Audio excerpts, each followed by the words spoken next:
Welcome to my channel. Selamat datang di channel saya. Selamat datang kembali bagi seluruh subscriber setia saya. Terima kasih udah tetap setia. Terima kasih atas segala masukan, saran, atas motivasi dan dukungannya selama ini. Bagi yang baru mampir, jangan lupa klik tombol subscribe dan tanda lonceng untuk menyaksikan video-video menarik lainnya di channel ini.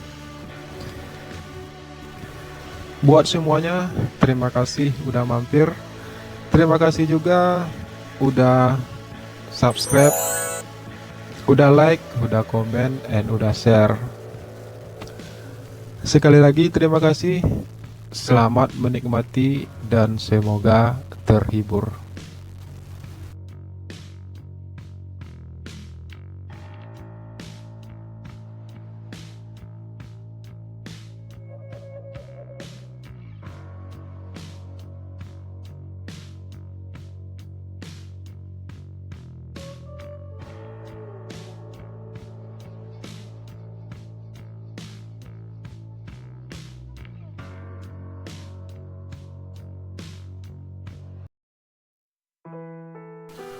Untuk kesekian kalinya aku menghempaskan napas berat. Rasanya ini semua sangat berat bagiku. Aku ingin menyerah, aku ingin berhenti. Tapi waktu terus berputar. Hidup akan terus berjalan. Tak peduli kita siap atau tidak. Bayangan peristiwa menyakitkan itu melintas kembali di benakku. Walau aku sudah berusaha untuk melupakan semuanya, tapi tetap saja semua itu terlalu berat untuk aku lupakan. Beberapa tahun silam, aku berkenalan, dekat dan jatuh cinta kepada seorang gadis manis bernama Dinda. Setelah lebih setahun pacaran, kami pun menikah.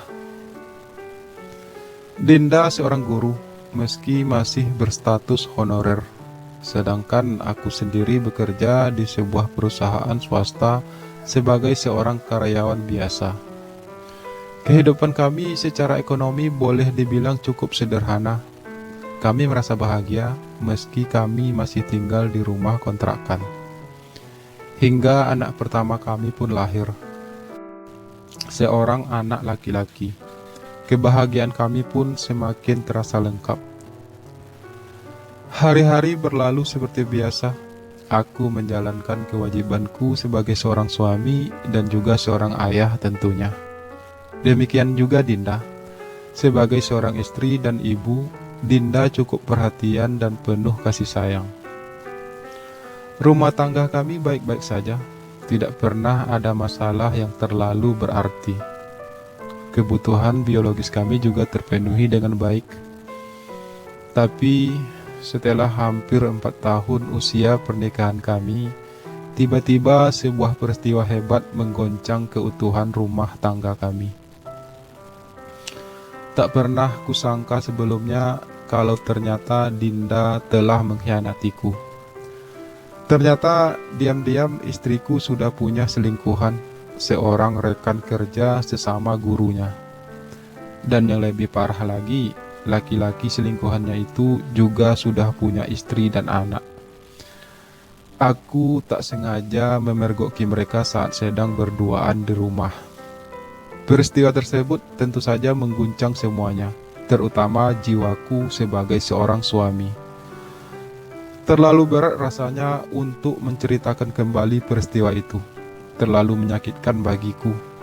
Namun yang pasti, aku telah menceraikan istriku dan aku membawa serta anakku dari rumah kontrakan itu. Aku tinggal untuk sementara di rumah orang tuaku yang merasa turut prihatin atas peristiwa yang aku alami. Hari-hariku jadi terasa gelap. Aku seperti kehilangan separuh napasku.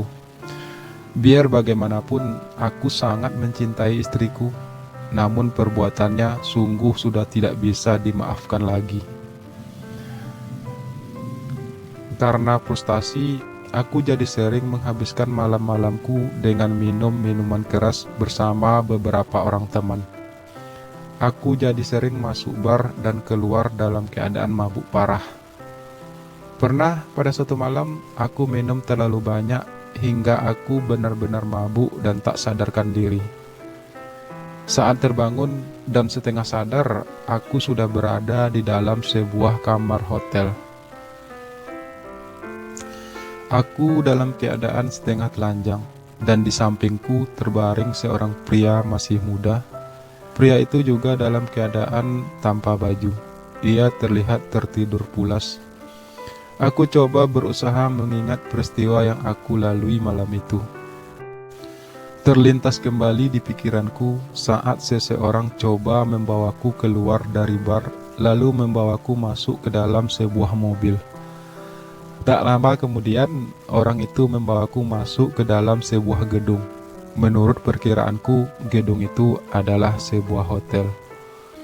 Lalu kemudian, pria tersebut melucuti pakaianku satu persatu. Aku hanya pasrah tak berdaya, sampai akhirnya aku merasakan tubuhku melayang. Ada sebuah sensasi keindahan yang aku rasakan. Sebuah keindahan yang sudah sangat lama tidak aku rasakan semenjak aku bercerai dengan istriku. Semakin lama aku semakin terasa melayang.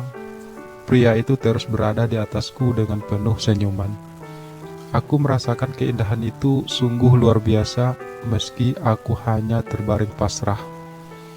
Sampai akhirnya aku benar-benar terkulai lemas tak berdaya, hingga akhirnya aku pun tertidur pulas. Aku menatap pria yang tertidur di sampingku. Pria itu berwajah manis dengan tubuh yang berotot kekar. Karena merasa masih sangat mengantuk, aku mencoba memejamkan mata kembali dan tertidur lagi. Saat terbangun lagi, beberapa saat kemudian, aku melihat pria tadi sudah berpakaian rapi sehabis mandi. "Kamu siapa?" tanyaku penasaran. "Aku Hendrik, Bang. Aku yang bawa abang ke sini," jelas pria itu. "Tadinya aku ingin antar abang pulang ke rumah, tapi kondisi abang sangat parah, jadi aku membawa abang ke sini," lanjut pria itu menjelaskan. "Lalu, apa yang kamu lakukan sama saya?" tanyaku lagi. Dalam pikiranku terlintas kembali peristiwa semalam bersama pria kekar itu. "Maaf bang, aku nggak bisa menahan diri. Habisnya abang ganteng sih, dan juga sangat atletis. Aku jadi terbawa suasana," jawab Hendrik sambil tertunduk. "Maksud kamu, kita?" tanyaku lagi dengan menggerakkan tanganku seperti dua paruh burung yang sedang berlaga. "Iya bang, dan sepertinya abang juga menikmatinya," balas Hendrik terdengar lugu. Aku menghempaskan napas berat. Aku hampir tak percaya dengan apa yang aku dengar. Bagaimana mungkin aku bisa melakukan hal tersebut? Sebegitu frustrasikah aku hingga bisa menikmati hal itu? Kepalaku terasa pusing tiba-tiba. Aku memijat kepalaku sendiri beberapa kali. Lalu kemudian segera bangkit dan berjalan menuju kamar mandi.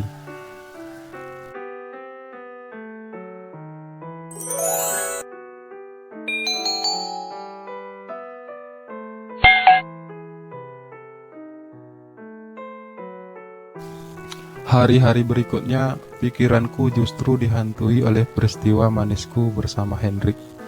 Entah mengapa bayangan itu selalu melintas. Awalnya aku merasa marah pada Hendrik karena telah memanfaatkan kesempatan itu. Namun lama-kelamaan aku justru merasa menginginkannya kembali. Untuk itu, aku mencoba menghubungi Hendrik kembali. Kami minum bersama di sebuah bar tempat biasa aku nongkrong. Setelah setengah mabuk, kami pun sepakat untuk pindah ke sebuah hotel yang berada tidak begitu jauh dari bar tersebut. Malam itu, aku membiarkan Hendrik melakukan keinginannya padaku. Aku bahkan sangat menikmatinya. Berkali-kali aku dan Hendrik melakukan pendakian bersama. Hendrik cukup pandai membuatku terbuai. Rasanya memang beda. Sensasi yang aku rasakan jauh berbeda dan lebih indah daripada saat aku bersama istriku dulu. Aku merasa seperti menemukan sesuatu yang baru. Aku merasa seperti menemukan sisi lain dari diriku yang selama ini aku pendam. Kehadiran Hendrik benar-benar merubah diriku. Dan sejak saat itu, aku dan Hendrik jadi semakin sering bertemu. Kami jadi semakin sering melakukannya. Kini hari-hariku jadi terasa berbeda. Entah mengapa, aku merasa bahagia bersama Hendrik. Kami bahkan sekarang tidak perlu minum-minum dulu untuk melakukan hal tersebut. Hubunganku dan Hendrik semakin serius. Perlahan, rasa sayang pun hadir di hatiku untuk Hendrik. Aku mulai menyukainya, bukan lagi sekedar pelepas dahaga bagiku. Hendrik orang yang baik dan juga sabar. Dia ternyata seorang koki di sebuah restoran terkenal. Penghasilannya pun lumayan, hingga ia sudah bisa membeli rumah sendiri. Hendrik sering mengajakku main di rumahnya. Rumah yang sederhana namun cukup nyaman. Setelah lulus kuliah 5 tahun lalu, aku pun merantau ke kota ini, Bang. Kebetulan aku memang sudah diterima kerja di sebuah restoran. Orang tua dan keluargaku semuanya ada di kampung. Jadi aku hanya tinggal sendirian di sini. Jelas Hendrik saat pertama kali ia mengajakku ke rumahnya. Sekarang Hendrik memang sudah berusia hampir kepala 3, sedangkan aku sendiri sudah berusia 38 tahun. Jarak usia kami tidak menjadi penghalang bagi kami untuk tetap saling tertarik. Aku pun menceritakan semua peristiwa yang terjadi dalam hidupku pada Hendrik. "Jadi sekarang anak abang di mana?" tanya Hendrik. "Dia bersama orang tuaku. Aku juga tinggal di sana sebenarnya, namun aku memang jarang pulang. Aku lebih sering menghabiskan waktu di luar. Pulang kerja, aku langsung menuju bar untuk minum-minum." Aku menjelaskan lagi. "Abang mau nggak janji untuk nggak minum-minum lagi?" ujar Hendrik tiba-tiba saat kami terdiam beberapa saat. Hari itu hari Minggu. Aku sengaja bertamu ke rumah Hendrik. Selain merasa kangen, aku juga sebenarnya merasa sangat nyaman saat bersama Hendrik. "Kamu sendiri kenapa suka minum-minum?" tanyaku seakan mengabaikan ucapannya. "Sebenarnya aku nggak suka minum, Bang. Cuma saat itu sudah beberapa malam aku sering melihat abang keluar masuk bar tersebut.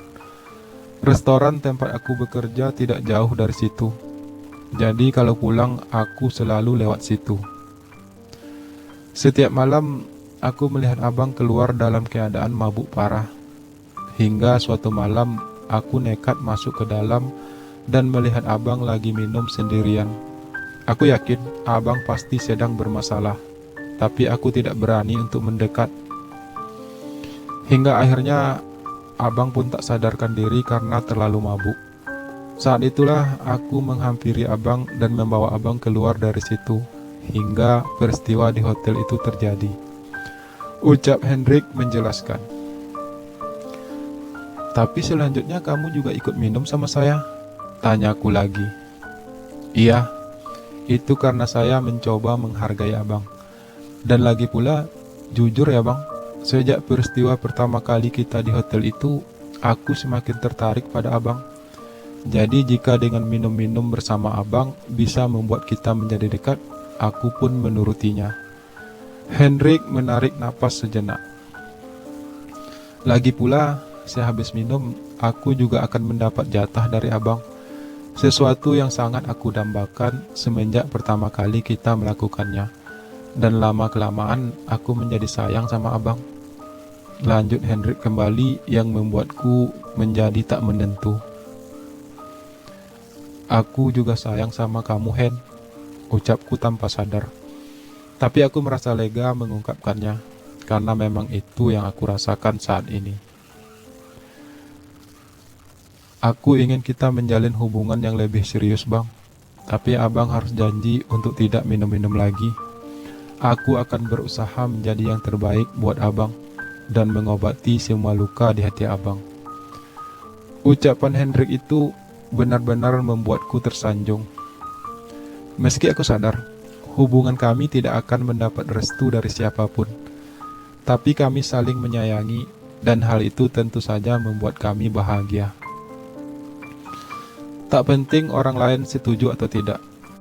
Yang penting kami bahagia dengan hubungan kami. Dan itu sudah cukup bagiku. Rasa perih karena dikhianati istriku kini mulai menghilang. Kehadiran Hendrik benar-benar membuat aku bahagia. Hendrik mampu memberiku sesuatu yang luar biasa dan aku tidak akan pernah menyia-nyiakannya. Meski tak sempurna, cinta ini terasa begitu indah bagiku. Aku ingin selamanya bersama Hendrik, dan aku yakin Hendrik tidak akan pernah mengkhianatiku. Kami pun saling mendekap erat, menyatu dalam cinta yang indah.